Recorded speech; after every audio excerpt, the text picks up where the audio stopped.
I'm currently behind the wheel of the 2024 Audi Q8, and this thing features the Audi Virtual Cockpit, which has a couple different customizable screens like this S Performance screen.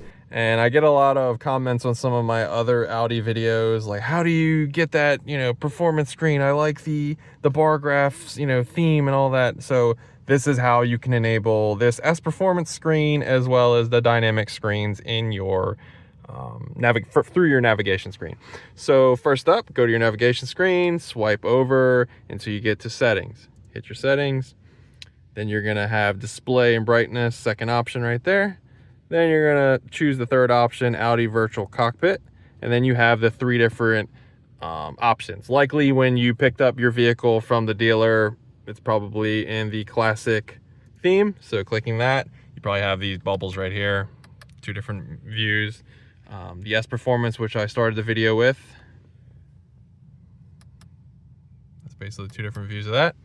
And then you have the dynamic screen as well. And the two different views.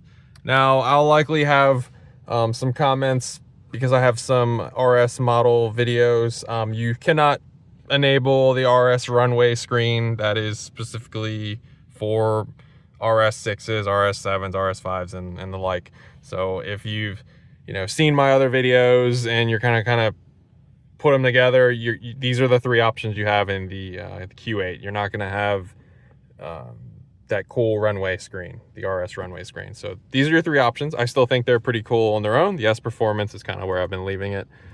When I'm driving around, I kind of like that bar graph, the bar style tack. But this is how you can adjust the different theme options of your Audi Virtual Cockpit in your Audi Q8. Thanks for watching.